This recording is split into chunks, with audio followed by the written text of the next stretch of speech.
especially who's in the house. We see uncool paranoia there.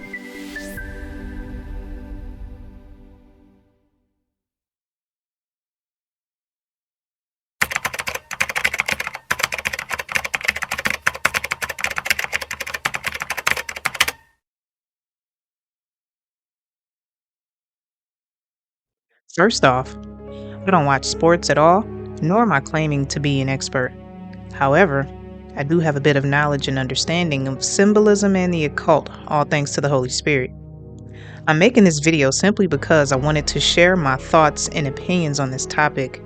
Please consider the subject matter with an open mind, and please feel free to weigh in on this topic in the comment section below. God bless. Hello, what's happening, good people? I hope you're all doing well out there. As you all might know, Usher is headlining the 2024 Super Bowl this year for the first time in his career. I mean, he's performed in the Super Bowl before, but this is the first time he's headlining, so they're making a huge deal out of it. So, as I was looking into this, I noticed a few things that just prompted me to come on in here and share some of my thoughts. So, y'all just let me know. All right, let's get into this. Usher's Super Bowl halftime show trailer teases a performance 30 years in the making. Yep, so let's get into this. Usher has unveiled a trailer for this year's Apple Music Super Bowl 58 halftime show, teasing a performance that has been 30 years in the making. The minute long clip weaves together footage of fans jamming out to the singer's hit tune, Yeah, with everything from a gospel choir to a creaky oven replicating the song's infectious melody.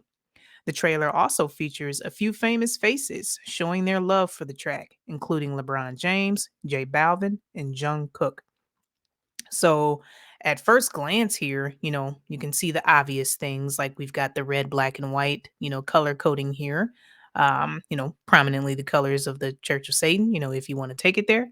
Headlined or what's the word I'm looking for? Sponsored by Apple Music. So, of the so called forbidden fruit here. So, we all know that. And then we can check out his hands here. It almost looks like he's doing the 666, but not really. We've got two fingers here, but not so sure. You can't really tell, but whatever. So yeah, let's keep reading. And I'm gonna show y'all the reason why, I'm making this video. Now, Usher was revealed to be this year's Super Bowl halftime show performer in September. It's an honor of a lifetime to finally check a Super Bowl performance off my bucket list. I can't wait to bring the world a show unlike anything else they've seen from me before, Usher said in a statement at the time. Thank you to the fans and everyone who made this opportunity happen. I'll see you real soon. Last year's inaugural Apple Music Super Bowl halftime show featured Rihanna and broke viewing records when the pop star unveiled her second pregnancy during the performance. So, pretty interesting wording here. Apple Music started sponsoring the Super Bowl halftime show at the beginning of last year, 2023. So, Rihanna's performance was actually the first one, so hence inaugural, and felt like it was pretty symbolic because they sported the red, black, and white theme during her performance too, and announced the pregnancies. If that could have been some kind of birthing ritual or something, I mean, you could go that route, but just saying. We'll keep going here. Usher promises to bring his greatest hits to the stage at Allegiant Stadium in Las Vegas during football's biggest night on February 11th. So if you've been following my channel for any amount of time, you know I'm really big into the numbers. 11 is the number of magic, as per Aleister Crowley, and they're gonna be playing at Allegiant Stadium, and this just got the thoughts swirling. Like you can definitely take this many places. Like, are they pledging allegiance? That makes me think of that because his stage name is Usher. And could he be usher? Could they be using him to usher in a certain type of spirit? So like when you think about this, their first Apple Music sponsored show featured Rihanna with the pregnancy, and now Usher is ushering in at Allegiant Stadium. You could definitely look at it like that. On the number of magic, which is February 11th, could be just saying. So the Grammy-winning R&B artist is also gearing up to release his ninth studio album, Coming Home, on February 9th, just in time for the game. So you can definitely take this a few places too, like coming home, like where you going? But anyway, The Apple Music Super Bowl halftime show is part of a multi-year partnership between the NFL, Rock Nation, and Apple Music. Super Bowl 58 is set to air on CBS. And as we know, the late great Jeff C would often refer to CBS as CBS. Like just letting you know it's all fake. Like, see the BS? You see it? Yeah, Jeff was the greatest. All right, so let's check out this trailer real quick. Remember it mentioned it started out with the gospel choir. I just wanted you to see a little bit of it.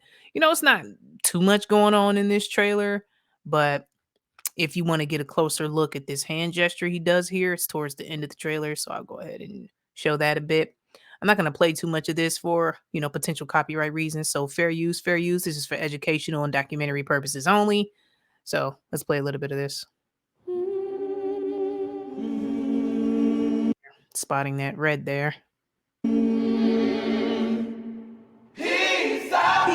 Peace up. Hey, down. Take that and rewind. Yeah, so just want to show you guys the choir, but the rest of this imagery, I'm going to go ahead and mute it for copyright purposes because they play a lot of that Yeah song in here. So a lot of this imagery and symbolism here doesn't really matter. Just shows how much, just so all the people worshiping him. Got the red, black, and white theme here. That just continues throughout the video. The red shoes there. Yeah, they're all just playing to the yeah. They playing to that beat there. So those red cups, red hat.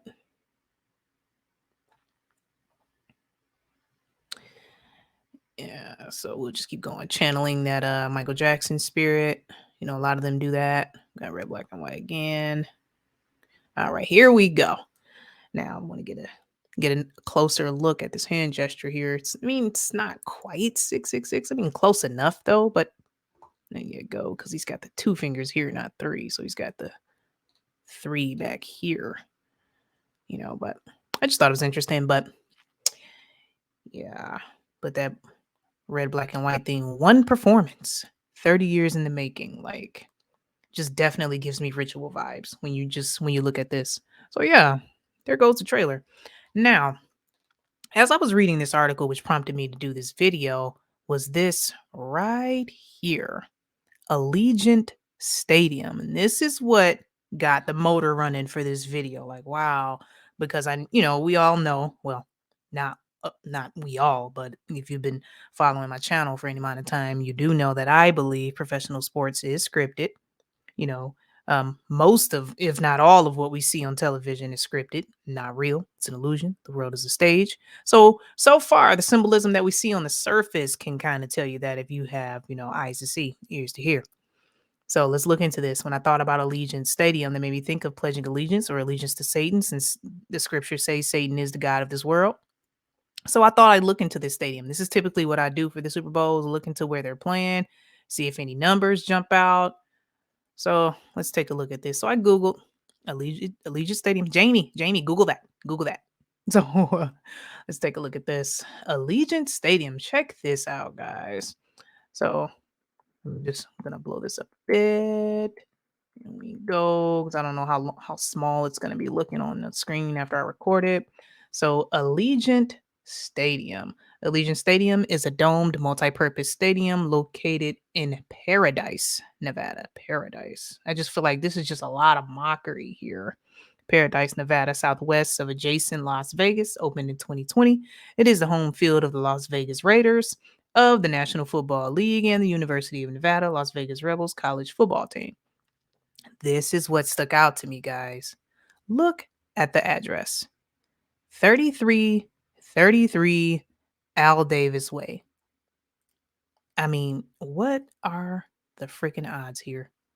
I already have the surface level understanding that, okay, professional sports is scripted, especially the NFL, especially the Super Bowl games, because a lot of them lean on symbolism. I can't remember which game it was, but I had a discussion with Ms. Maskless, and I was telling her who was going to win the game simply based on the symbolism. And what do you know? They won the game. I think it was the Chiefs. Correct me if I'm wrong, Ms. Maskless, but I remember we were having this discussion in Discord. But look, here goes 3333 Al Davis Way is the address. Now, Las Vegas, Nevada, check out the zip code. 89118. Now, do you see anything in particular about this zip code? 89118. We've got 88 on the outside, which is time and space. We've got blind 11 in the middle. 911 in the middle. So this stuff just has my thoughts going because think about what's happening this year. This year, 2024, we've got the selection coming up, the presidential selection, because we all understand that presidents are selected, not elected. Now, I believe Donald T. Rump is being selected to be placed back in there. So when I think about this Super Bowl here, we've got Super Bowl 58. The number 58 is connected to Donald T. Rump in many ways. Now, that's a long conversation that's saved for another video, but you can check out Casey Into the Stars for that because he goes deep into the number 58 and Donald T. Rump. Then we've got 3333. That's the highest degree you can reach in Scottish Rite Freemasonry. And then you've got the number 88. So the T Rump family has a lot of connections with the Tesla technology and supposed time travel and demonic possession, which I feel like demonic possession is the true representation of time travel since they've been here since the beginning, since the fall, since they were kicked out of heaven. So I'm just saying. Then you got blind 11. Depending on how you feel about it, Donald T. Rump, claims to have watched blind 11, had front row seats, knows a lot about it. Some even speculate that, his family could have some type of access to technology that helped Blind 11 be completed. I mean, who knows? But I'm just saying, this is very interesting that it's a selection year and they've chosen to have the Super Bowl at Allegiant Stadium. I'm just saying there's a lot of symbolism around this. So where am I going with this? Now, just hear me out. Hear me out. Now, I'm from Detroit. I currently still live in Michigan. I cannot help but notice. The Detroit Lions. The Detroit Lions are winning back and forth. They have an exceptional record right now, and they're also contenders for the Super Bowl. Some say they're not going to the Super Bowl. Some say they could never make it. They're too young of a team, but I don't watch sports. I can't really speculate on that. I can't really comment on the history of how they play and their stats and stuff like that. All I can do is use my knowledge and understanding of the occult and the realization that professional sports is scripted and that Satan is the god of his world. I can use that knowledge to help make an observation about the situation. I'm not making any kind of prediction. I just wanted to share some thoughts I had on this. So the Detroit Lions, I think their record right now is actually 12-5. You sports fans out there, y'all can correct me on that, or confirm that. But I noticed that one of their famous players right now, he's a wide receiver, he's a starter. His name just jumped out at me, right? His name is Amon-Ra St. Brown. Think about that. Amon-Ra. Sounds like a Egyptian deity there, huh? So, you look this guy up and his father say, yeah, he just favored African names. So he wanted his children to have African names. So you look into his siblings. He has siblings who are also football players, Equanimous St. Brown and Osiris St. Brown. And you just think about the symbolism of, fallen angels or deities or Egyptian deities. And if you understand anything about the history of Egypt, the true history is that they worshipped these beings or these gods, emphasis on the lowercase g. So I was like, wow, that's interesting for the Lions. So the Lions is a terrible team, or at least has been in history. I mean, they've never played in the Super Bowl. I mean, the last time they won some kind of championship was back in 1957, which is interesting. 5-7, fifth generation, 5G. Sorry, algorithm. Algorithm might not like us to say that, but I just felt like it's interesting that so around the time for the Lions to be winning in such a way, they've got this headliner on there, Amon-Ra St. Brown, with this name. So we can look this up real quick. There's Amun. Amun. There's a picture of this Egyptian deity via hieroglyphics holding an Ankh. He's actually holding an Ankh. So when I think about this, think about the symbolism of an Ankh. This is like a perversion of the cross, how this Ankh just circles at the top Some say this could represent reincarnation, like, just coming back to this life over and over again. And then made me think of Allegiant Stadium's zip code with the 88 right here. 89118, the 8 at the beginning and the 8 at the end, time and space. The number 8 could represent infinity. I mean, in the I say this all the time. In Back to the Future, the DeLorean had to travel 88 miles per hour before it traveled through time, and Amun-Ra is the Egyptian deity. So, just saying, just based off the symbolism alone, the Lions could definitely be playing in the Super Bowl simply based off of this symbolism, is all I'm saying. Not saying they're going to win. I'm not saying that. I'm just sharing my thoughts just to show you that this symbolism is very interesting.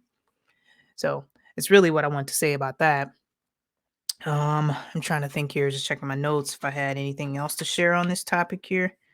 I don't think so. I mean, we could really talk about how horrible of a team the Lions has been. Oh, one other thing I wanted to mention. Just think about the team name alone. So you can take this one of two ways. The Detroit Lions. I mean, so with Jesus Christ being the Lion of Judah, or one other thing, as how the scriptures say, Satan as a roaring lion, seeking whom he may devour. So you can really take that either way with the symbolism of the team being called Lions, playing at Allegiant Stadium, pledging allegiance. It could go either way, really. So, you guys just let me know how you feel about that. Am I reaching with that symbolism, or, what would you say about it? Because, yeah.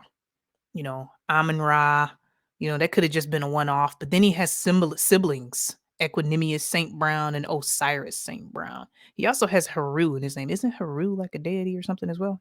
Correct me on that if I'm wrong. But yeah, I just thought this was interesting. So y'all just let me know, because the Super Bowl is actually going to be on February 11th, the number of magic, with ushering in something. This one performance, 30 years in the making. They're making it really huge with the almost 666 hand gesture here. It's not quite, but depending on who you ask. So yeah, y'all let me know how y'all feel about this. I just want to make a quick video. So thank you so much for listening to me. Leave a comment below. Let me know if I'm reaching. But everybody, y'all have a good day. Thank you so much for watching. Where the paranoia is most certainly uncool. I'm out of here. God bless.